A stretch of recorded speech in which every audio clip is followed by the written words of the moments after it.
Aman kok. Oke, jadi di folder bahan kan udah ada 4 file nih. Nah, B. Krisnawati ini contoh literatur aja terkait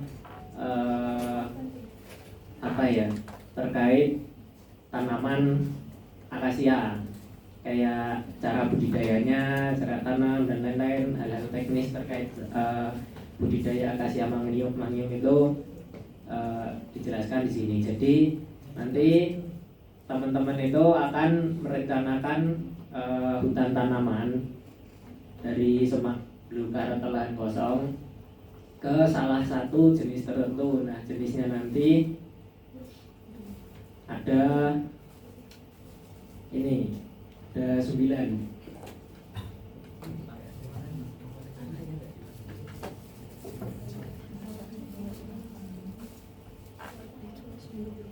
Nah, jadi nanti tiap kelompok itu harus beda jenisnya. Tiap kelompok per koas. Jadi kalau beda koas, ya masih boleh sama, nggak apa-apa. Karena jenis tanamannya di sini terbatas. Oke, jadi yang harus dilakukan adalah, jadi kan teman-teman akan melakukan sebuah studi kasus. Lahan semak belukar seluas 20.000 hektar menjadi hutan tanaman, jenisnya menyesuaikan yang 9 tadi. Nah, nanti teman-teman tinggal ikutin aja sih, ini dari poin 1A sampai 1B, 2A dan seterusnya. Jadi mungkin di sini aku cuma jelasin sedikit terkait poin-poin ini. Yang pertama, perencanaan kawasan dan preskripsi pengelolaan. Jadi perencanaan kawasannya dulu, nanti ada perencanaan usahanya. Nah, perencanaan kawasan kita yang pertama melakukan klasifikasi lahan sampai ditemukan areal efektif untuk produksi. Nah, klasifikasi lahan itu diklasifikasi jadi apa aja sih? Itu jadi areal efektif dan tidak efektif. Itu yang pertama. Nah, nanti areal efektif itu yang ditanami, misalkan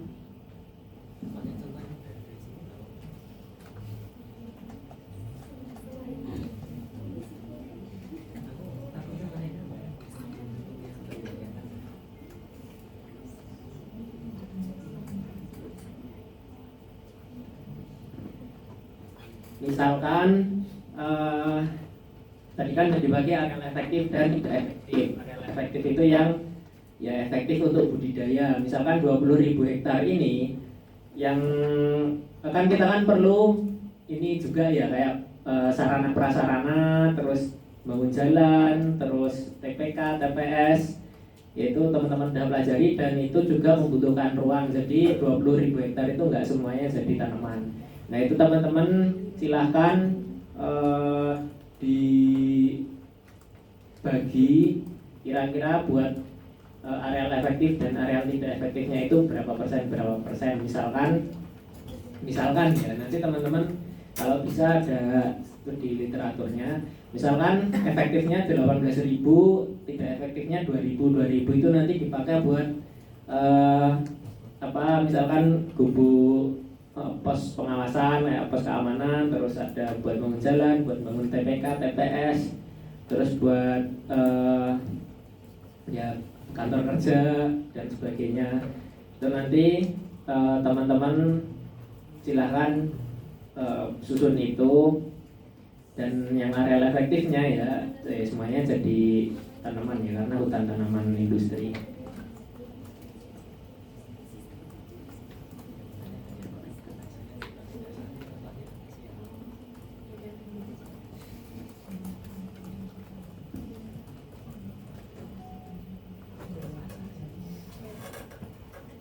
Nah, ini mungkin langsung pakai contoh aja ya. Jadi ini contoh kasar, jadi nanti teman-teman bikinnya lebih rinci. Jadi misalkan bagi 15.000 hektar jadi areal efektif, 1.500 jadi tidak efektif, cuman luasnya kan beda ya. Nah, teman-teman tadi 20.000 disesuaikan aja. Nah, nanti dijabarin ilustrasi kelasnya kayak ya misalkan buat jalan berapa, buat ini berapa, buat ini berapa. kayak gitu. Kalau ada studi literaturnya kalau bisa. Kemudian setelah dibagi nanti teman-teman milih jenis tanamannya sesuaiin aja sama yang di sini. Nah yang akasia karena dijadiin contoh mungkin di exclude ya, jadi teman-teman cuma bisa milih 1 sampai 6 dan 8, 9. Jadi di sini tuh ada semacam tabel WVW-nya yang berisikan potensi kayak tabel normal gitu, kalau umur segini dia potensinya berapa. Ini nanti dipakai buat hitung-hitungan. Nah nanti setelah teman-teman milih jenis tanamannya, teman-teman juga harus menuliskan alasan kenapa milih tanaman tersebut. Kan ada berapa tadi? Ada 8 ya. Nah kenapa milih yang nomor 1? Alasannya ya sebutin aja kelebihan-kelebihan dari jenis tersebut. Terus ya setiap jenis pasti punya kelebihan lah. Terlepas dari kekurangannya, nanti silahkan teman-teman cari studi literaturnya yang bisa mendukung alasan teman-teman memilih jenis tersebut. Kemudian tetapkan daur. Nah daur yang akan digunakan ini juga teman-teman harus sesuai literatur. Misal jenis akasia itu kan dia fast growing ya, dia 5 tahun 5 sampai 10 tahun. 5 sampai 10 tahun itu bisa dibilang udah optimal ya. Potensinya udah optimal, stoknya udah optimal, jadi daur 5 sampai 10 tahun itu udah sangat ya cocok lah untuk tanaman akasia. Nanti teman-teman menyesuaikan jenis teman-teman. Kalau misalkan dia daurnya lama ya lama, kenapa lama jelasin, terus optimalnya seberapa lama itu dijelasin, dan lain-lain. Pakai studi literatur.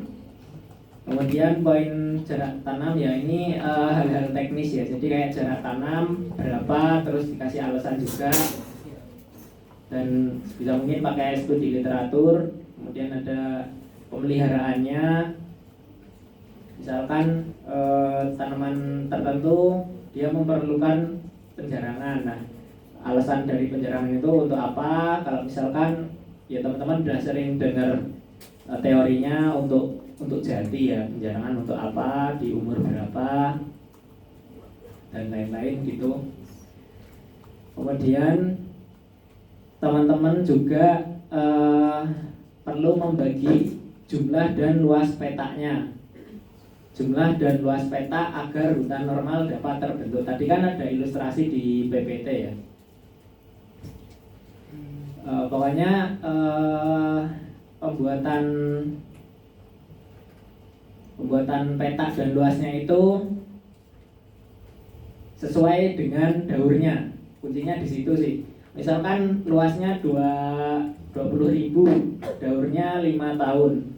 Nah berarti kan setiap tahun rotasinya 4.000 kan berarti. Nah 4.000 apakah jadi satu peta? Kan enggak juga, karena ya peta itu kan unit pengelolaan terkecil, jadi kalau kita ngelola langsung 4.000 kan nggak bisa. Jadi 4.000 nanti dibagi jadi beberapa peta,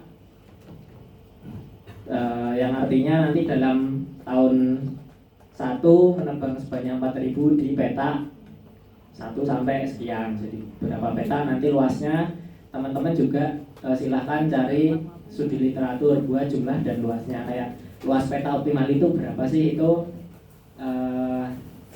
juga kalau bisa ada literaturnya ya, karena menentukan luas peta itu juga nggak bisa sembarangan. Kemudian ilustrasikan seluruh peta. Ini maksudnya dikasih visual aja sih, kayak dikasih gambar kayak gini kurang lebih ya, dikasih gambar aja. Nanti ilustrasi peta teman-teman itu kayak gimana.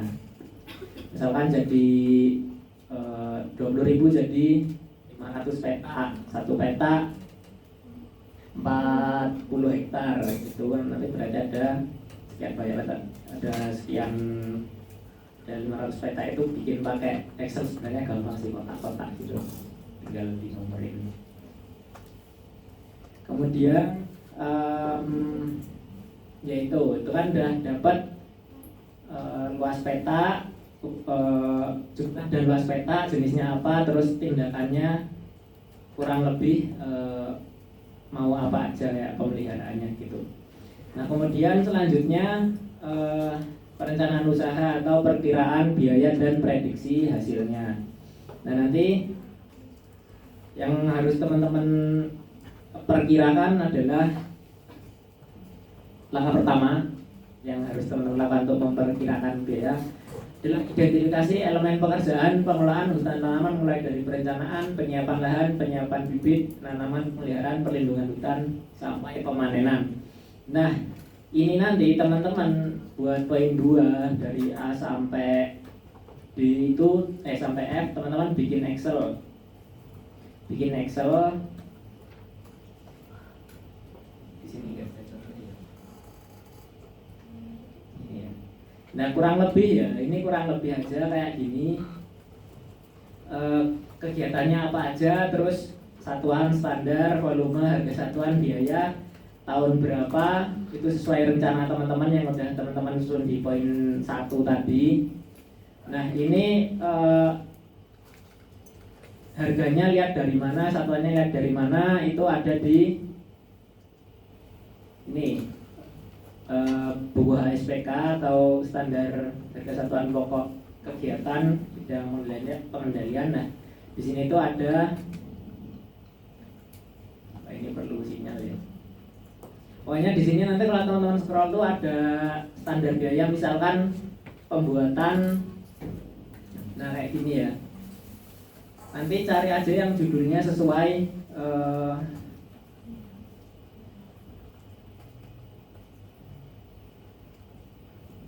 sebenarnya nggak harus sesuai banget pakai yang mana, cuman simulasi aja, misalkan pembibitan.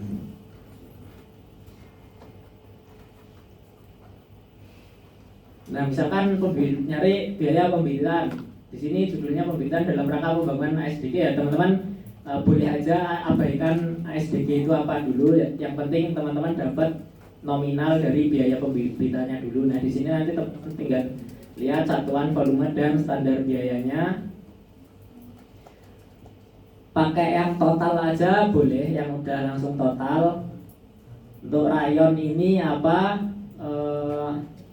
Rayon itu lebih ke perbedaan tiap daerah sih. Cuman itu bisa teman-teman abaikan, pakai yang rayon 1, 2, 3, 4, 5 nggak masalah. Yang penting teman-teman dapat nominalnya dulu. Kasarannya buat pembibitan itu dapat apa biayanya berapa. Nanti teman-teman masukin di Excel aja, terus disesuaikan dia di tahun berapa. Kalau pembibitan kan misalkan di tahun 1 pastinya ya. Nah terus nanti buat pelaksanaan tanaman atau penanamannya, terus pemeliharaannya, perlindungan sampai pemanenan, itu teman-teman cari juga kegiatan-kegiatan itu biayanya berapa, terus dilaksanakan di tahun berapa. Terus nanti teman-teman hitung. Nah, nanti kan di jumlah dapat total biaya. Nah nanti teman-teman kita balik sini dulu. Ya tadi itu ya, teman-teman harus mengidentifikasi elemen pekerjaan. Jadi kegiatannya itu mau apa aja. Kegiatannya mau apa aja. Dan bisa jadi beda jenis tuh kegiatan budidayanya tuh beda ya. Jadi yang satu perlu penjarangan, yang satu nggak perlu, terus yang satu perlu pemanenan, yang satu nggak perlu, kan bisa jadi karena nggak semua kayu juga nggak semua pohon dipanen kayunya secara cepat gitu kan, belum tentu. Misalkan yang pinus itu budidaya getah bisa juga. Nah setelah tahu kegiatan tiap jenis, nanti teman-teman kuantifikasikan masing-masing elemen pekerjaan.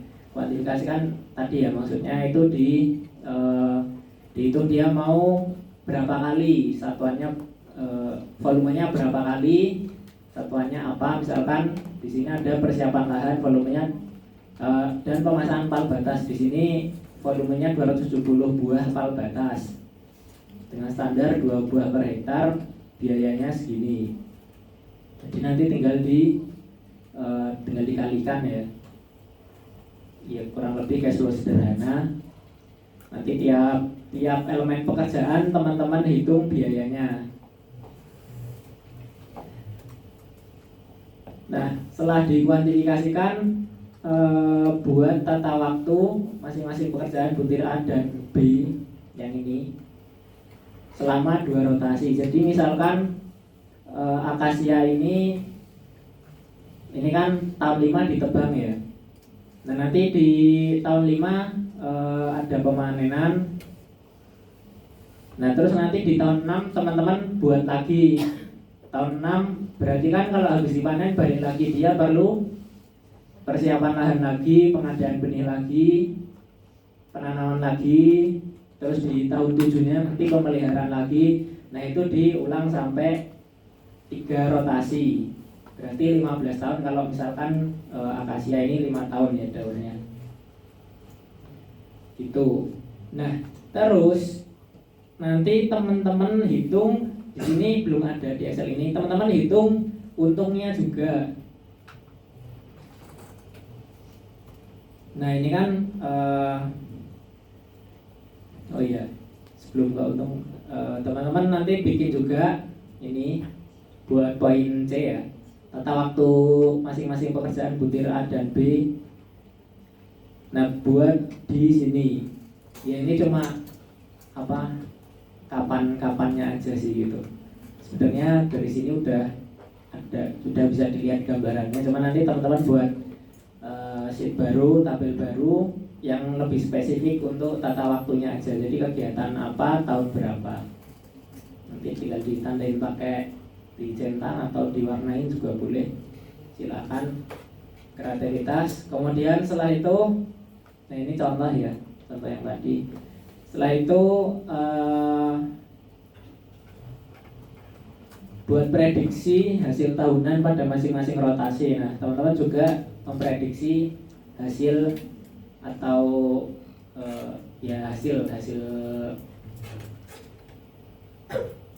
dari budidaya. Dalam hal ini dia kayu ya. Nah, nanti teman-teman menghitungnya tadi dari informasi-informasi yang udah teman-teman buat di awal.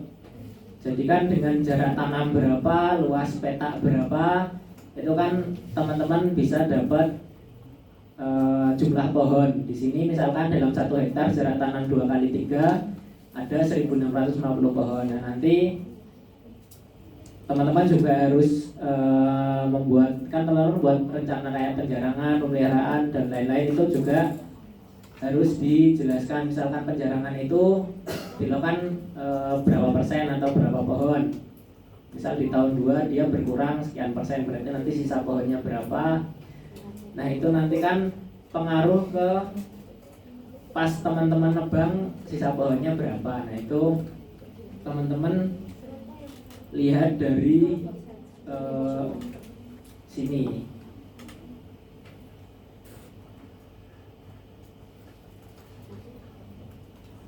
Nah, di sini misalkan untuk pinus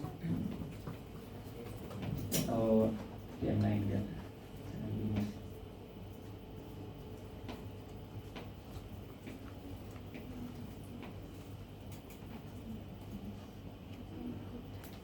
Misalkan mahoni. Nah, di sini ada volume penjarangan dan tegaan tinggal. Jadi penjarangan itu juga ada hasilnya. Jadi kita nebang pohon penjarangan itu, yaitu jadi pemasukan juga. Pohon yang ditebangkan juga tetap kayu, itu juga bisa dijual dan jadi pemasukan. Di sini ada volumenya, itu juga harus teman-teman hitung sebagai pemasukan. Jadi pemasukannya nggak cuma di pemanenan doang nanti. Misalkan kalau akasia di tahun 5, nah berarti pas penjarangan di tahun 2, tahun 3 misalkan, itu juga ada pemasukan dari penjarangan. Tapi juga ada biaya penjarangan. Penjarangan keluar biaya dan dapat pemasukan juga. Pengeluaran dan pendapatan. Pemanenan juga sama. Nah, itu nanti teman-teman buat prediksi pokoknya sampai rotasi, sampai sesuai rotasi dari jenis tanaman teman-teman. Itu nanti hasil akhirnya berapa ketika pemanenan. sini contohnya kayak gini ya, tadi udah dapat jumlah pohon, terus menurut tabel hasil di umur 5 dengan bonita 5 dalam 1 hektar akan ada volume sekian, maka hasil produksi per petak yaitu 97 meter kubik dikali 540 ini luas petak ini kayaknya. Luas petak berarti dia dapat 52.000 meter kubik. Karena ada 5 petak tiap umur, maka dikali 5 lagi dia dapat 201.000 per tahun, meter kubik per tahun. Ini gambaran kasarnya. Teman-teman juga perlu jelasin kalau bisa lebih detail, misalkan penjarangan juga ada hasilnya, itu juga kalau bisa teman-teman jelasin. Kemudian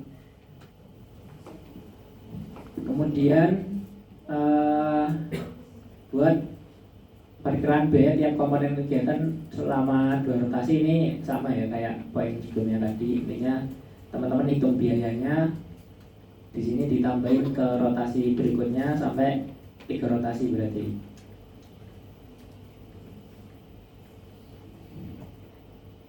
Sorry, 2 rotasi ya, berarti rotasi 1 dan 2. Berarti nanti sampai tahun, kalau misalkan akasia tahunnya 5 tahun sampai tahun 10 bikin 2 kali.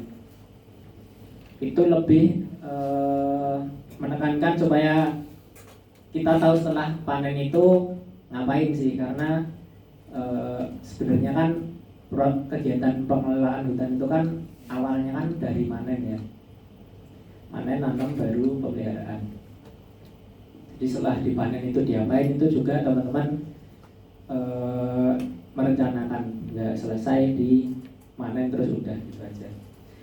Kemudian setelah udah diperkirakan biayanya semua, ini juga masih sama ya. Kalau tadi yang poin D ini lebih ke hitung-hitungan meter kubiknya berapa, kalau yang poin F ini udah ke nilai produksinya atau pendapatannya nominalnya berapa rupiah. Jadi misalkan per meter kubik 1,2 juta, tadi kan ada 261.000, nah ini tinggal dikalikan data 314 miliar, abaikan faktor diskon atau nilai uang non waktu yang teman-teman pelajari di BESDH itu diabaikan dulu. Ya hasilnya segini. Jadi nanti di sini belum ada ya. Nanti di tahun 5 ditambah sheet baru, sheet baru, row baru. Misalkan dikasih warna beda atau apa gitu yang menandakan dia keuntungan ya, atau pendapatan. Jadi dibedain mana yang pengeluaran, mana yang pendapatan. Terus nanti di sini kalau bisa, ini rumusnya itu di sum dari, harusnya sum dari pendapatan. Misalkan di sini pendapatan ya, yang misalkan tak warnai oranye pendapatan, dan nanti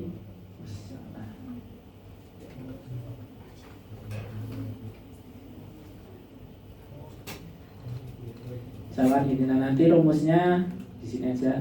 Nanti rumusnya yang pendapatan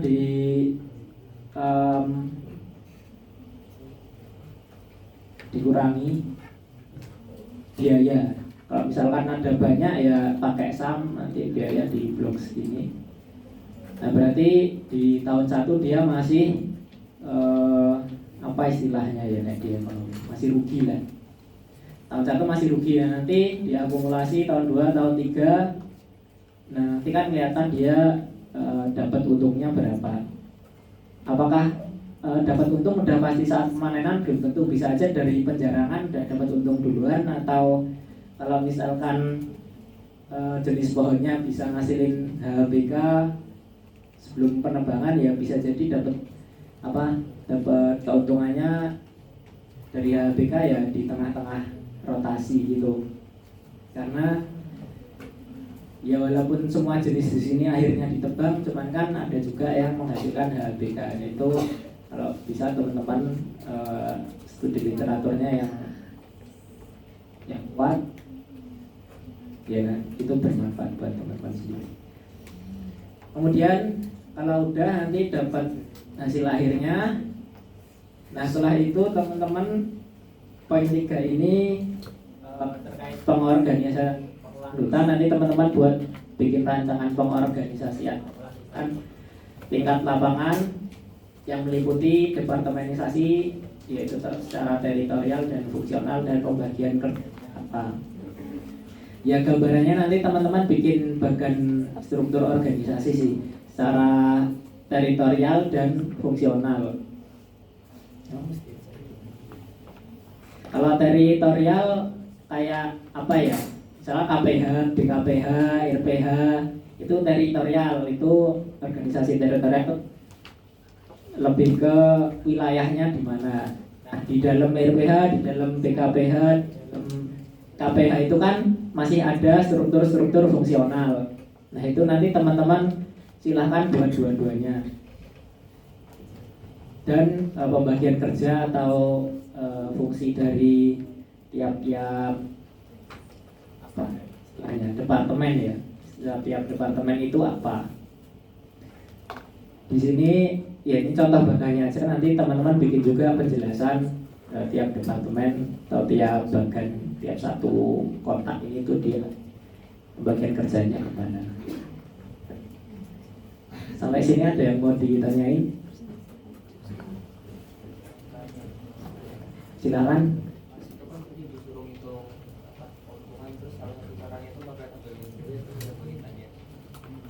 Terus tahu bonitanya berapa tuh gimana? Kan itu tuh tanah kosong. Nah, itu asumsi aja mainnya.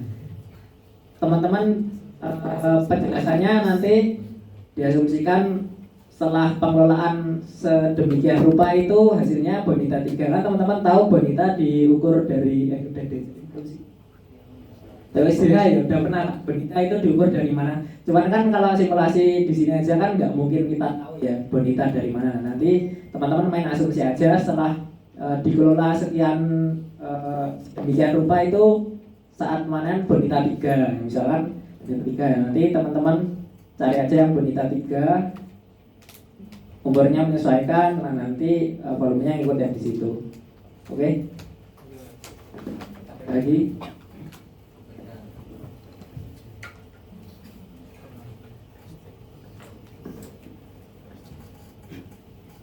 Kalau belum ada, ya udah cukup sih. Jadi nanti outputnya yang dikumpulin ada ini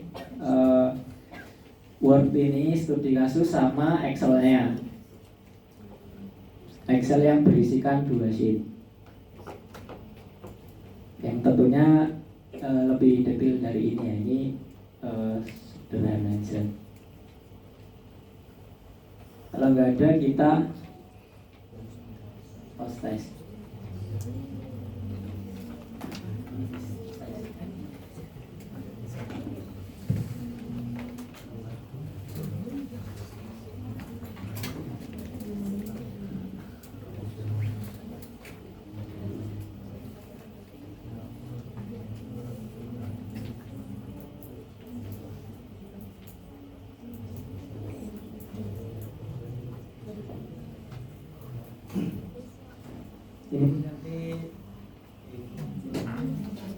Ini nanti.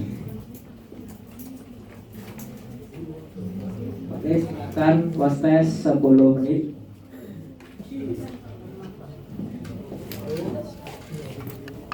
Sampai 16.